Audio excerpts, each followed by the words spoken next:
உங்களது செல்போன் ரிப்பேரா? உடனடி சர்வீஸுக்கு SS கேர், கவுண்டம்பாளையம் பஸ் நிலையம், கோவை. மதிப்பு, வருவாய், அங்கீகாரம். இதற்காக ஓர் வேலை வாய்ப்பு. HDFC life. வாருங்கள், நாம் இணைந்து பெரிய மாற்றத்தை உருவாக்குவோம்.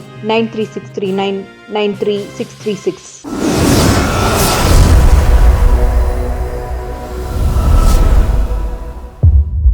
வணக்கம். கோவை துடியலூர் அடுத்துள்ள வடமதுரை விருந்தீஸ்வரர் திருக்கோவிலில் கார்த்திகை தீபத்தை முன்னிட்டு கார்த்திகை தீபம் ஏற்றுதல், பிரதோஷ வழிபாடுகள் நடைபெற்றது. இதனை முன்னிட்டு விருந்தீஸ்வரருக்கு சிறப்பு அலங்கார மற்றும் அபிஷேக பூஜைகள் நடைபெற்றது. மேலும் விநாயகர், தட்சிணாமூர்த்தி, முருகர், விஸ்வநாயகி அம்மன், பெருமாள், ஆஞ்சநேயர், சனீஸ்வரர், துர்கை, காலபைரவர் மற்றும் நவகிரகங்களுக்கு சிறப்பு பூஜைகள் நடைபெற்றது.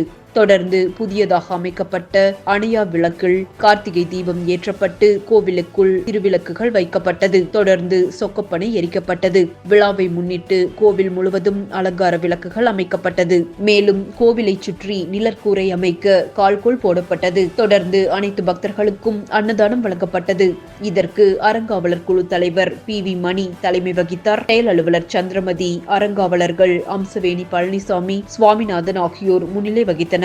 மாவட்ட கவுன்சிலர் கார்த்திக், குருடம்பாளையம் ஊராட்சி தலைவர் T ரவி, பன்னிமடை முன்னாள் ஊராட்சி தலைவர் செல்வராஜ் ஆகியோர் சிறப்பாளர்களாக கலந்து கொண்டனர். இதில் பூசாரி தயானந்த குருக்கள், சூர்யா வெள்ளியங்கிரி, LMW அசோகன், வேல்முருகன், ராமசுந்தரம், சாலத்தோட்டம் பொன்னுசாமி, செல்வகுமார், செல்வராஜ், தணிகை செல்வன், ஞானசேகர், செல்வம், சேது, மங்களாக்ஷா மண்டப உரிமையாளர் அச்சு, செந்தில்குமார், ஜெயக்குமார், ஸ்டுடியோ வேல்முருகன், அருணாநகர் சண்முக சுந்தரம் உள்ளிட்ட பலர் கலந்து கொண்டனர். நன்றி.